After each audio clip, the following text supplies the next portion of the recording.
Today, Jordan and I are going to be talking about some ideas and principles for finding a good place and good conditions to sleep while on the road. So thanks for tuning in. We're going to talk about some of the things that we've done and ideas that we have. And like normal, most of you listening to this probably have some experience, have some opinions. We have been on trips. Justin's been on more than me, a couple more. He's got a lot of pins in the map. That's the only reason he takes trips, is so that he can put another pin in the map. But we'd love to hear your thoughts and opinions. So let us know let us know your opinions about what we say and things that we missed, things that we got wrong. Because there might be something we got wrong. Not likely, but there might be. Anyway, go ahead. So the first thing I have is finding a good spot. So let me give you just a summary of my experience, which I think will be pretty representative of most people's experience.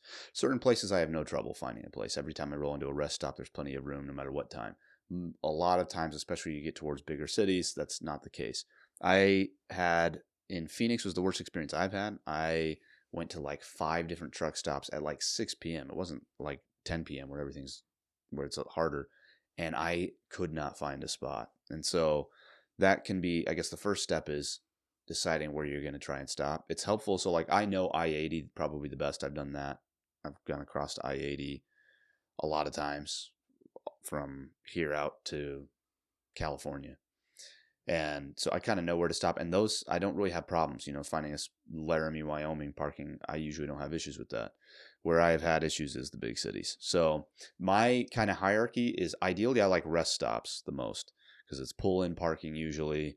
There's the bathroom there. It's not, as chaotic to me as a truck stop.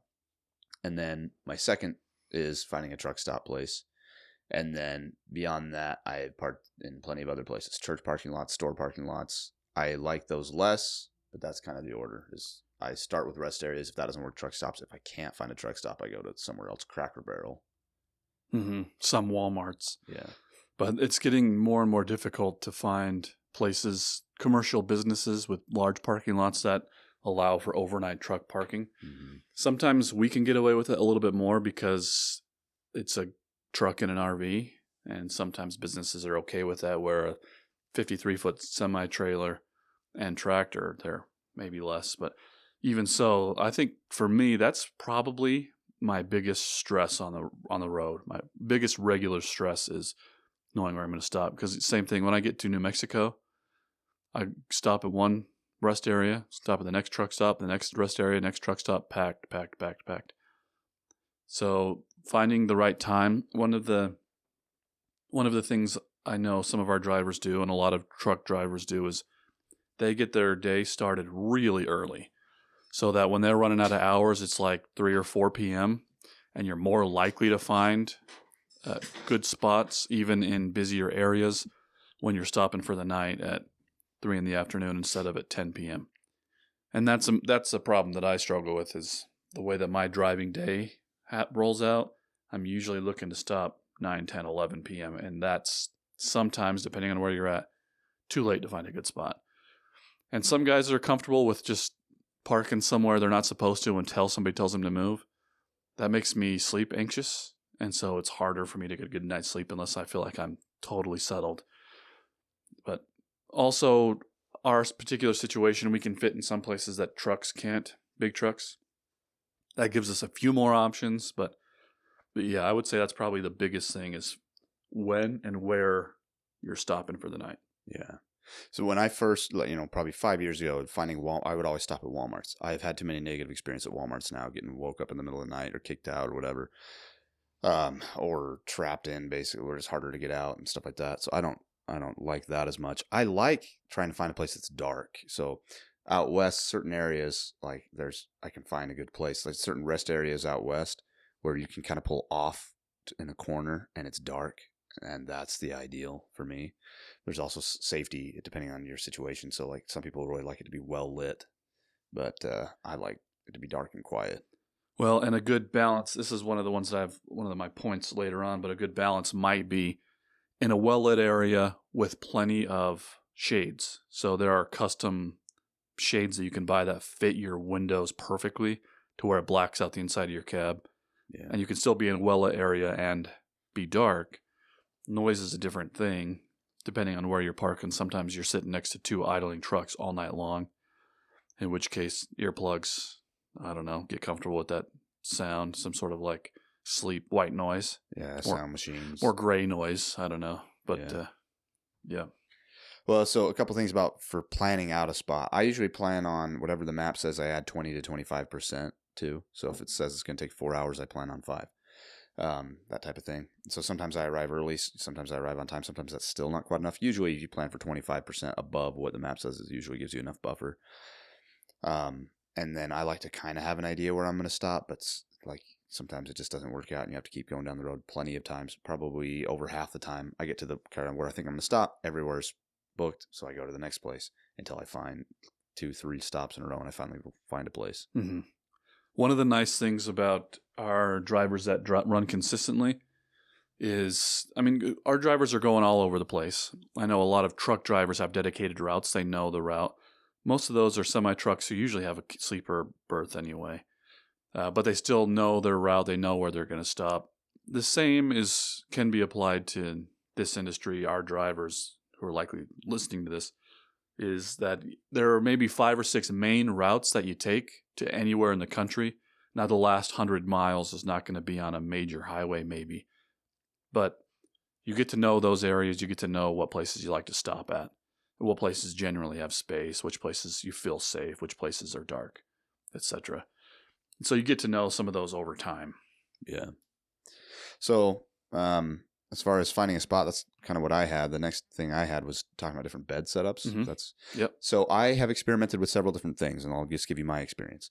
So I don't like using an air mattress. It always deflates, and it takes up too much space, and they don't make it for the right size for trucks. And also, the nuance of our situation is we're not always in the same truck. So we have about 5 company trucks, and each of the dimensions of the cab are different. And so I need kind of a one-size-fits-all thing. So can't customize it. The best solutions that I've seen for people is they build a platform, a piece of plywood with some like anchor and support. They take out the back seat and they build kind of a custom thing for them. That's kind of ideal. My situation, that's not possible. The best thing that I've found so far is it's actually sitting up there. I bought a 4-inch memory foam pad from Home Depot in Salt Lake City, Utah. And I stuffed that on the floor. And that works pretty well for me. So one of the other things we tried, there's this product, I don't know where it ended up, but you strapped it to the front 2 seats and it folded down, and the idea was that it creates a flat platform. Mine, it broke in the middle of the night, and it's not like I'm that big.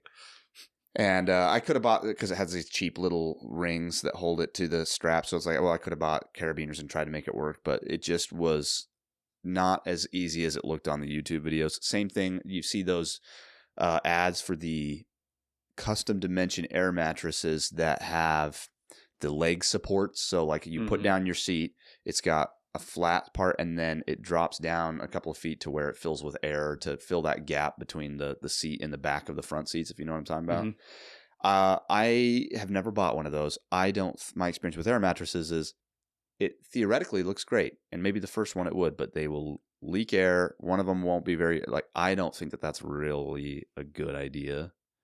Could be wrong, but I'd be interested to hear if somebody's got a contradicting viewpoint. My experience with the bed setup is probably not a great advice example. Which is probably this, I'm going to guess. Yep. You have intentions of setting up and everything, but you're tired and you just drop the front seat back and pass out in the front seat. Because I do that about half the time. So good guess, but no. Mine is I bought the cheapest air mattress you can get at Walmart for like $9 and just shove it in the back and fill it up. And I just have to like slam my door shut to get it in there. And I just anticipate it deflating some throughout the night. And if there's a hole, I just buy another $10 air mattress. That's probably not the best thing. And here's a good mental framework that I'm going to preach, but I haven't practiced yet. One hotel night is, if you scored, is $100. Probably expect to be like $160. You could just, what's the most expensive bed setup that you've seen, and how much was it? I mean, even if you bought a really nice setup, that's like 2 nights of hotels.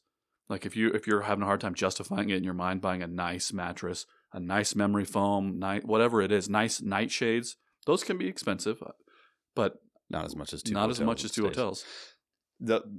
As someone who has wrestled with that whole idea many times, it's like, well, I could just tip the front seats back, or like I think about, there are people out there sleeping on rocks and out in the mountains, and it's negative 20 degrees outside, and I can't handle like just curling up in but it's also I don't have to live that way. Yeah, why eat the tin of beans when yeah, you you don't have to just like make do with just sleeping horribly every night for 3 hours. Well, and my contention would be you shouldn't have crappy sleep on the road, because so much of your health comes from that. I mean, at least that affects so many other parts of your health.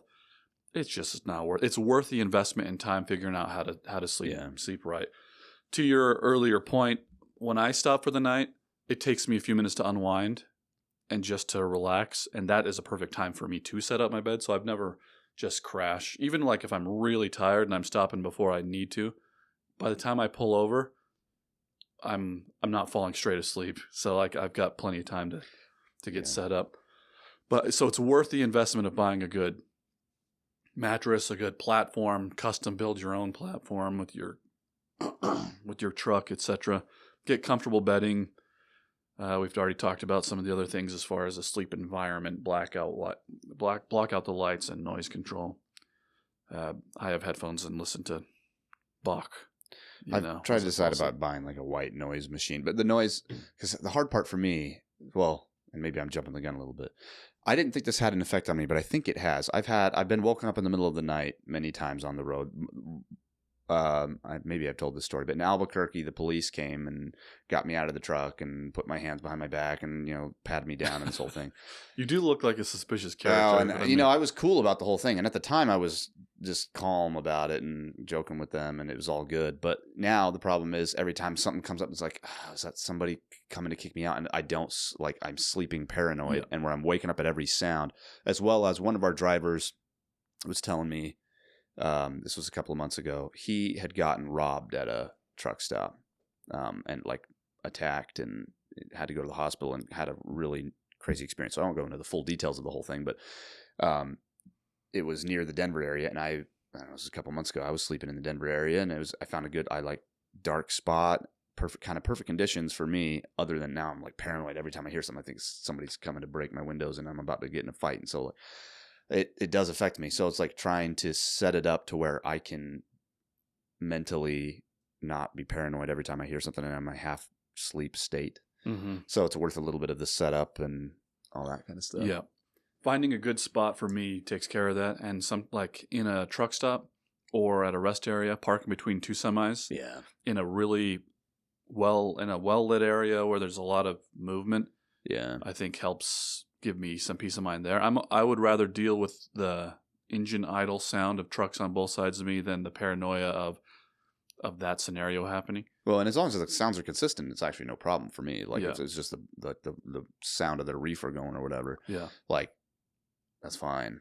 And so, but like, there's been a lot of times where when I have had to sleep in a less ideal condition, say a Walmart parking lot, where you see all the time those Walmart signs that say you're not allowed to park here, and usually there's a bunch of trucks parked right in front of those signs, and you think, well, we probably can get away with it. And sometimes you can, but you always, every time you hear, because I've Springfield, Missouri, then a truck comes by at 3 a.m. and honks at everybody and tells them to get out, and just keeps honking until you leave. So it's like, and then you get up and what I've done with some of those Walmarts is I'll call them and just talk to whoever's their assistant general manager and say, hey, I've got an RV. Can I park there? And they'll either say, yeah, no problem. Just make sure you're gone by 7:30. Yeah. Or they'll say, absolutely not, or whatever the answer is. And then that gives me some peace of mind. So I've been one of those trucks that's parked right under the absolutely no parking overnight. Yeah. And I called and they were like, oh, no, it's fine. And that's the hard part. So those signs, and this is maybe just more of a cultural complaint at large, is the problem is with those signs is sometimes they're legit and sometimes it's just this way of removing technical liability. It's kind of like how you have a 50-page agreement to download Angry Birds or something. And part of it's just like, how much of this is I for real need to know and how much of it is just legalese nonsense type stuff. You know what I'm saying? Yeah. So like, yeah, sometimes those signs is like absolutely no parking here, and everybody always parks there. Nobody cares. You see It's just cops parking there, liability protection, you mean? and Yeah. sometimes it's for real, and it's hard to know. Yeah. So a way is just call Yeah. them and see. Yeah. I mean, what's your next point? My next thing was talking about idling and heating and cooling at night. That's a tough one for me, but you want me to jump into that, or did you have something else? No, that one sounds good. So I'd like to, my next driver survey, I'm going to call all of our drivers and see what they do. Because there's pros and cons to idling the trucks at night, especially low idle, is I think, and talking to our mechanic and other people, that some of the reasons that we have issues with our DEF system, so our diesel exhaust, what's this, DEF, diesel emissions. Well, DEF what's is the DEF stand for again? Fluid. So you're, but like, the system diesel is emissions, but it's called something. This shows you how much I know about it. But the DPX, I think it's E. All the stuff associated with the emissions and all the regulation stuff and the sensors and all that crap. And so, where's I going with all that? Oh, idling at night can be bad for that, especially at a lower idle.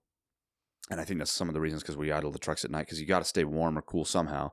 And so, like, I've been looking into, they have some products that, and I looked at some of the reviews of these AC or heating units that you just have to figure out how to vent them out.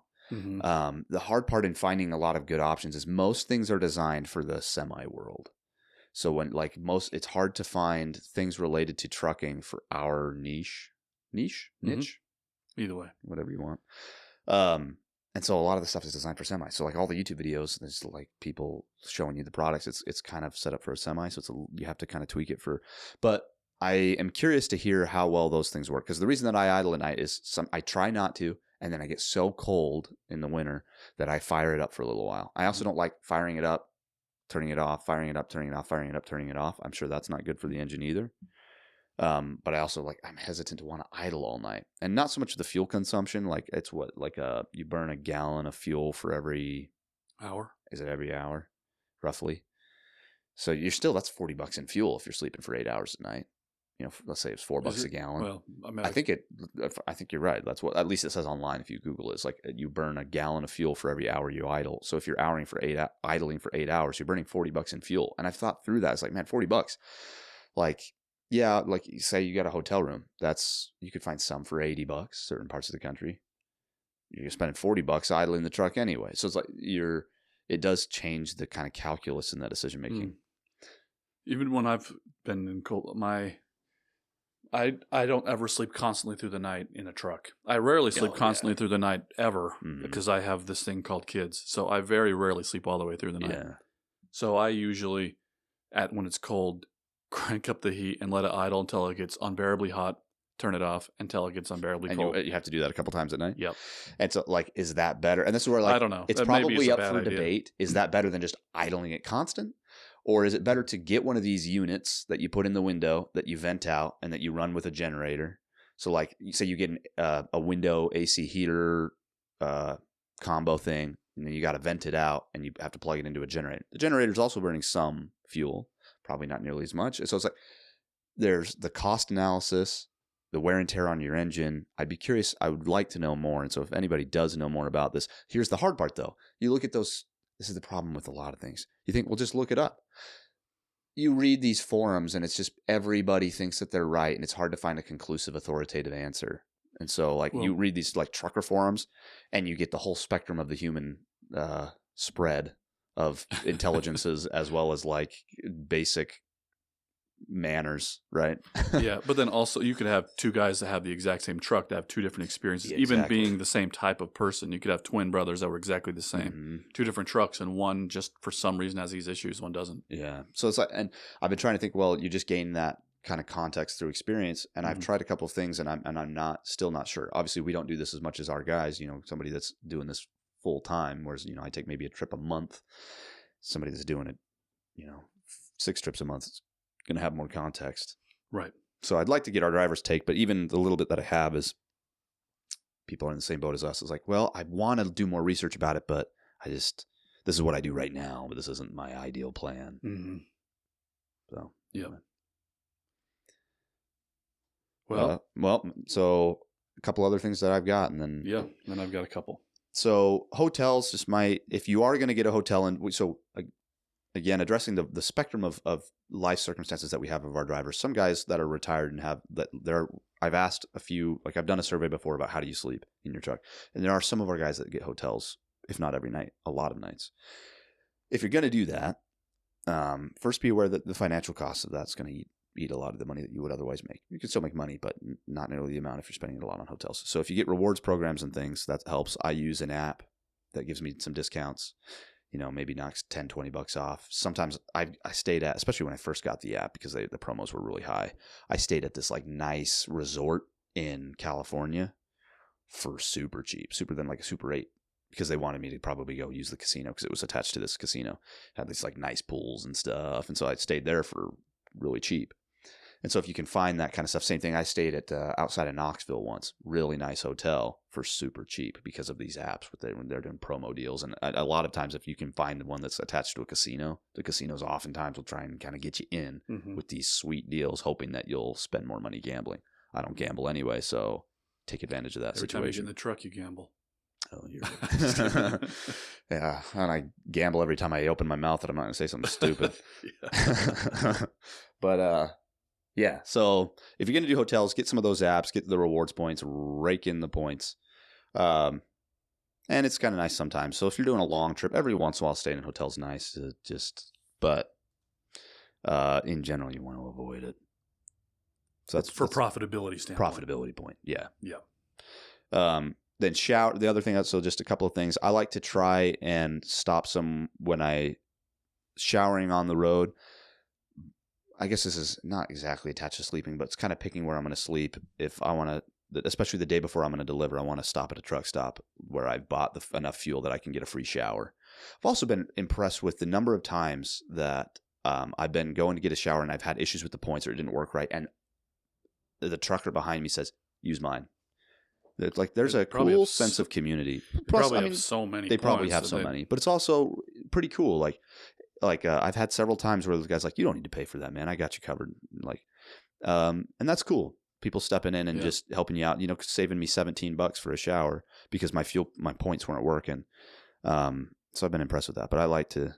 Same thing with like eating. If I'm going to be eating dinner when I stop, I want to be somewhere that's got some options for me. So, a quick side journey on the shower. When you tell people that are not as familiar with the trucking world, they're taking a shower in a truck stop shower, I think the image is something scary. Yeah. Well, yeah, because if you didn't know that world, because you think truck stop shower would be like gross. Yikes! It's like getting gas station sushi. Yeah, not that way. In fact, I have most of the time the showers that I've had have been really nice. You go to a Love's and it's clean. You got plenty of it's a full room basically. Yeah. So what I tell people, because I've had that conversation a few times with non-truckers, the truck stop showers, non-trucking heathens. Yeah. So like the spectrum of truck driver is just like the spectrum of Americana. You're going to get a lot of different types, but most people are pretty normal and cool and expect the regular. They honor regular social norms when it comes to hygiene, so they have a certain standard. If there is 40,000 truckers that are going to be showering this week, and Love's is competing with Casey's, or I don't know, Casey's do they do showers? I don't know if they do. But if Love's is complete, so Flying J and Love's and all TAs, pilots, whatever, all of them. And they want to develop loyalty to these truckers. One of the ways is to have just the nicest facilities. So because of that, because of competition, their showers are nice. Yeah. And the facilities are nice because most people want some level of cleanliness. So for all the non-truckers that are listening and you think truck stop showers, yikes, it's actually not that bad. Most of them are pretty nice. Yeah, they're pretty nice usually. The bathrooms, I'll say you get the full range. Well, yeah. You get from the disgusting porta potties at the rest area in Nevada, where it has the beware of rattlesnake signs. I probably told you this before. Yeah. But I was going from Elko, Nevada to St. George, Utah through the Great Basin, which I probably said before, but it's one of the coolest places I've ever been. It was the middle of the night, 3 a.m. or whatever. I'm driving through in the middle of the night, and nobody. It is the farthest away I've ever been from another human being. I didn't see another human being for hours. And like the night sky was beautiful and all this stuff. But anyway, stopped at this rest area in the middle of nowhere, and the porta potty signs like beware of rattlesnakes in the toilets. And I was thinking, that's like the worst nightmare is you're taking a crap and a rattlesnake gets you in your most vulnerable state. Why couldn't you wait till I had my pants up? All right. Anyway, where was I going with that? So showers. And then the last thing is like stopping places, knowing kind of depending on. I'm not phrasing this well, but like food's nearby, showers nearby if I need that, and if I'm going to be working out, where I'm going to be working out, kind of planning that out. So like the West Coast is one of the reasons I love going west. One of the many reasons is I can stop somewhere and bam, mountains right there. Stop in Superior, Montana. In the morning, I don't have to worry about what I'm doing for my like morning, like daily exercise workout stuff because there's beautiful trails and mountains right there. Same thing with like going over Snoqualmie Pass in Washington. Tons of parking. It's a great place to stop because there's just big gravel pits where all these semis are at and just beautiful trails right there and a bunch of touristy crap. So there's all these restaurants and gas stations. So there's all the stuff, but there's also this just beautiful mountains. So I like to kind of also plan where I'm going to stop and sleep for the night with that in mind. If I can, I'll stop a little bit earlier so that I can be at this prime spot for in the morning. I got my showers, I got my food, and I got a good place to work out or hike or something like that. Mm-hmm. Well, that segues into one of my points relating to sleep. Is it's a good idea to stay active because that will help with the sleep. So having some form, some schedule of exercise helps with being tired, helps with being able to sleep, lets your body, shut down the right way when you're exercising. And including like if maybe exercising right before you go to sleep isn't for you, stretch. Help get your body ready for it in that way. Some of the other things, just quickly, is have a routine. And I think that just comes naturally. So a driver that's their first week, they're going to be experimenting. And maybe for the first couple months, they're experimenting with what's the best for them. And that's the whole thing. What type of trip is the best for them, where they're going to stop is the best for them, what rewards programs they like. But also your schedule, when you plan on sleeping, how you approach that.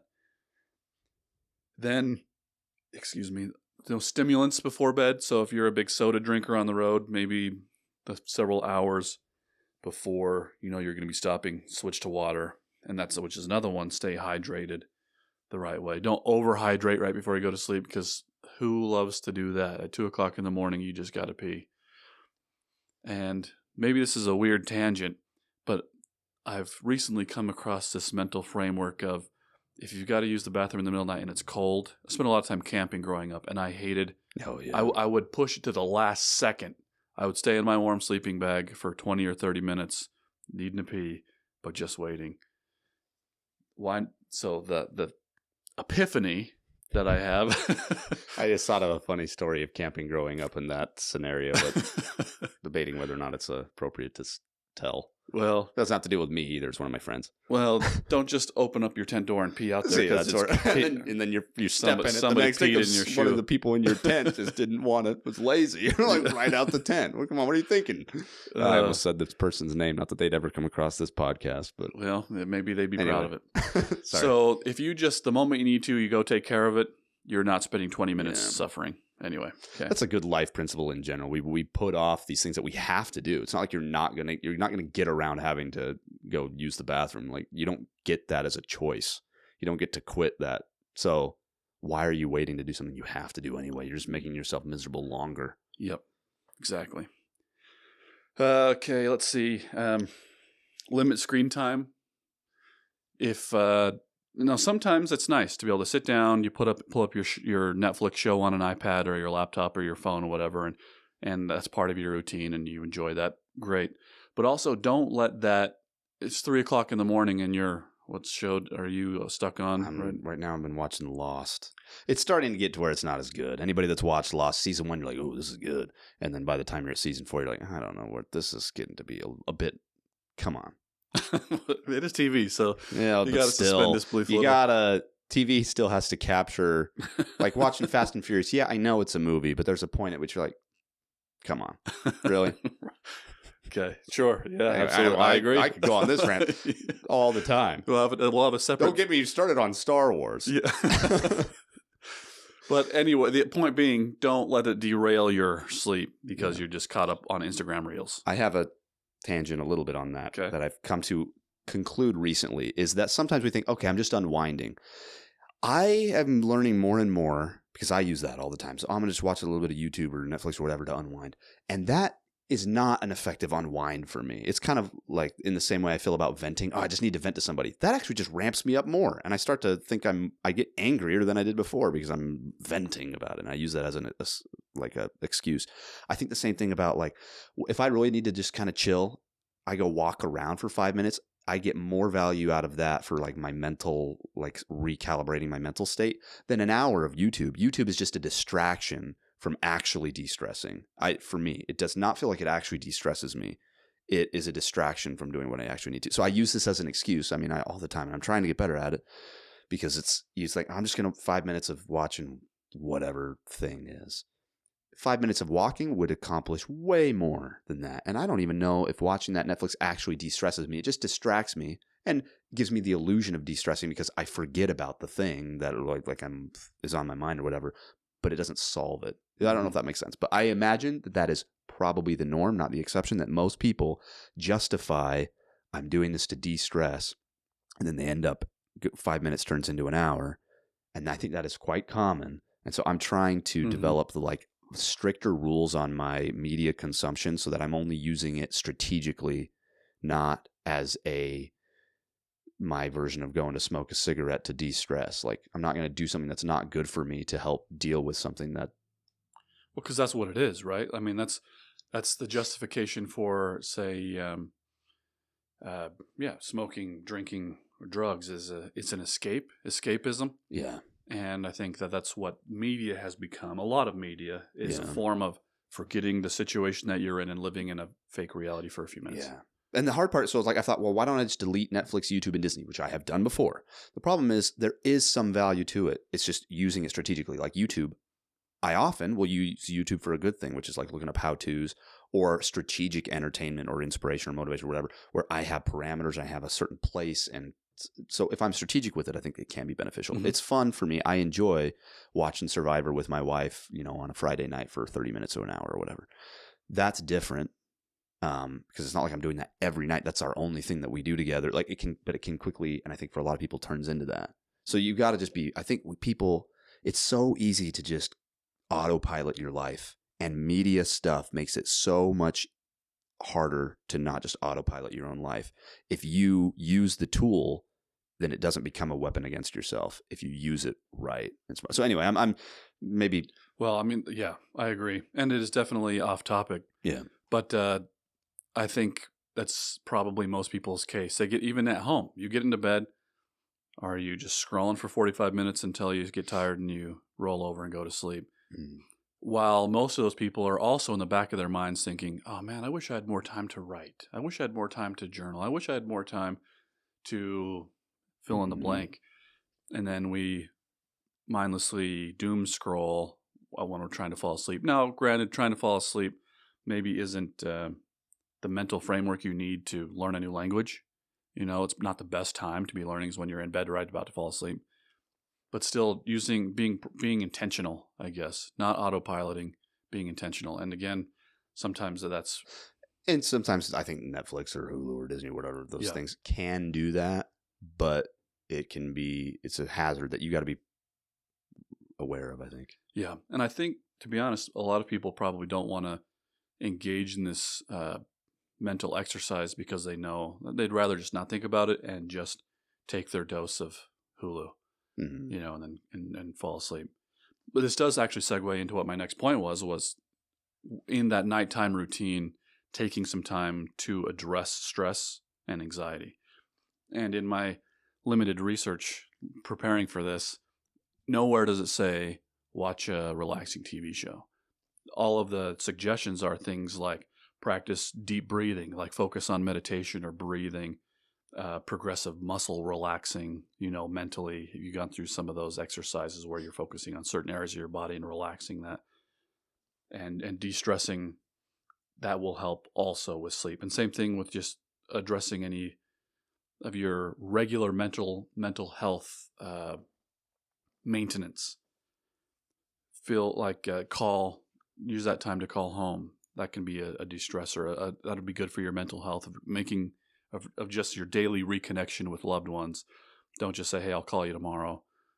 I mean, obviously sometimes that is what you have to do, but make time to make sure you're taking time to address your mental health maintenance, and doing that before bed does allow for a better sleep. Stay hydrated. Talked about that. Don't shortcut your sleep.